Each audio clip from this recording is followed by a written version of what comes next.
Many anatomical terms descriptive of bone are defined in anatomical terminology, and are often derived from Greek and Latin. Types of bone.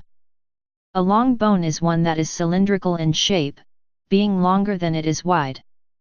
However, the term describes the shape of a bone, not its size, which is relative. Long bones are found in the arms, humerus, ulna, radius, and legs, femur, tibia, fibula, as well as in the fingers, metacarpals, phalanges, and toes, metatarsals, phalanges. Long bones function as levers, they move when muscles contract. They are responsible for the body's height. Short bones. A short bone is one that is cube-like in shape, being approximately equal in length, width, and thickness.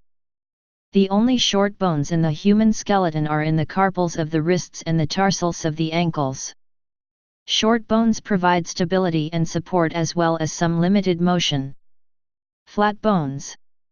The term flat bone is something of a misnomer because, although a flat bone is typically thin, it is also often curved.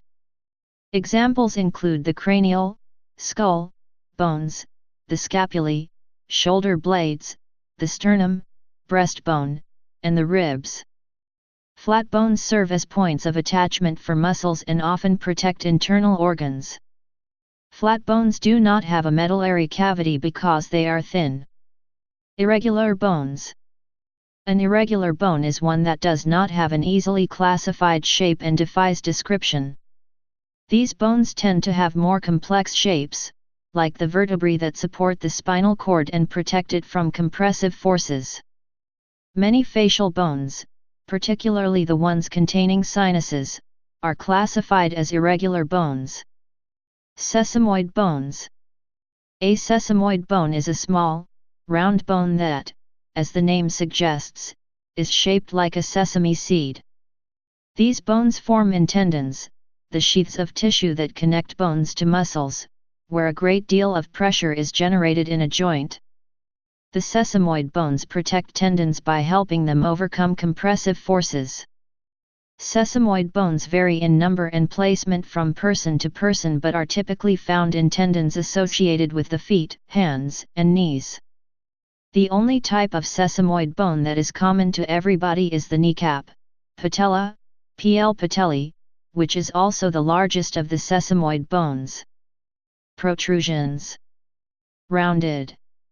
A condyle is the round prominence at the end of a bone, most often part of a joint and articulation with another bone.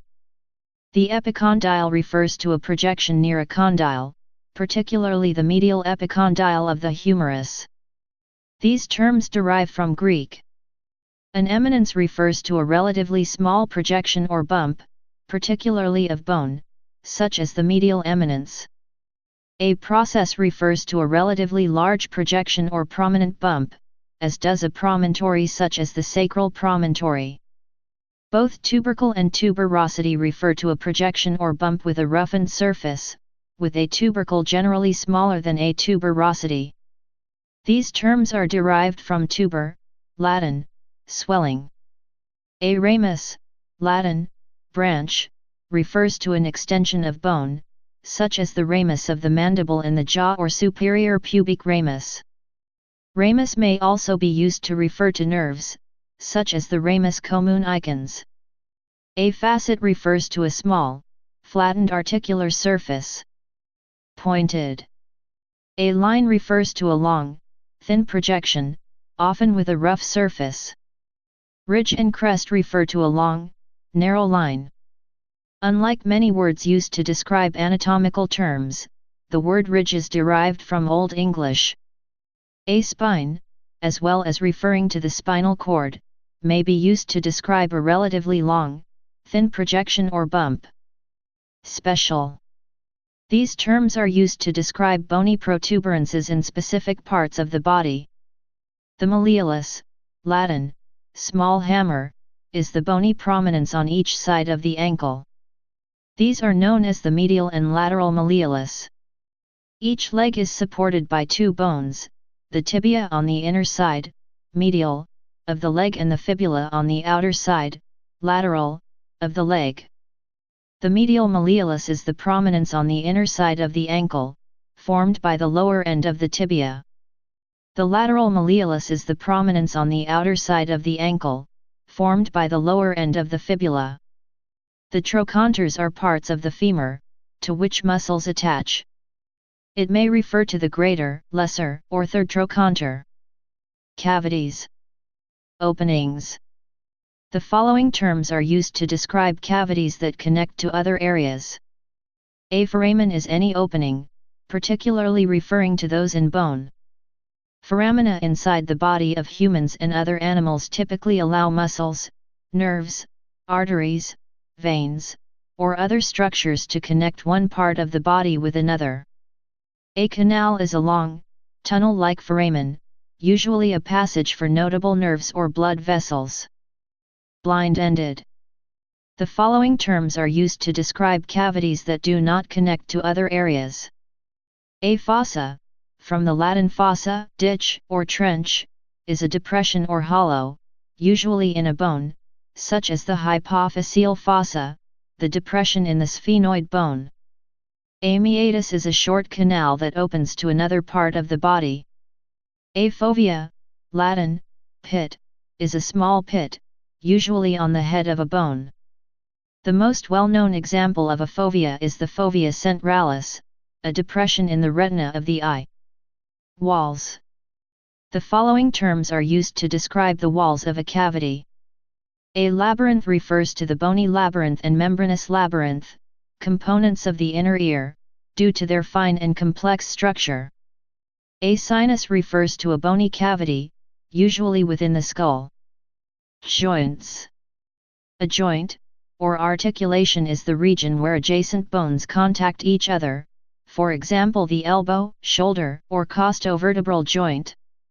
Terms that refer to joints include articular process, referring to a projection that contacts an adjacent bone. Suture, referring to an articulation between cranial bones. Features of long bones. Gross features. Bones are commonly described with the terms head, neck, shaft, body, and base. The head of a bone usually refers to the proximal end of the bone. The shaft refers to the elongated sections of long bone, and the neck the segment between the head and shaft, or body. The end of the long bone opposite to the head is known as the base. Internal regions. Bone feature definition. Etymologic memory aid. Apophysis, any of various processes or protuberances on a bone. Apo plus physis, outward from the growth part, outgrowth. Diaphysis, the long, relatively straight main body of a long bone, region of primary ossification. Also known as the shaft. Dia plus physis, between the growth parts. Epiphysis, the end regions of a long bone, regions of secondary ossification. AP plus physis, on top of the growth part. Phasis, epiphysial plate, also known as the growth plate. In a long bone it is a thin disc of hyaline cartilage that is positioned transversely between the epiphysis and metaphysis. In the long bones of humans, the epiphysial plate disappears by 20 years of age. Phasis, the growth part. Metaphysis, the region of a long bone lying between the epiphysis and diaphysis. Meta plus physis, the transitional part, between shaft and end, containing the growth part. The cortex of a bone is used to refer to its outer layers, and medulla used to refer to the inner surface of the bone. Red marrow, in which blood is formed, is present in spongy bone as well as in the medullary cavity, while the fatty yellow marrow is present primarily in the medullary cavity. Please subscribe and thanks for watching.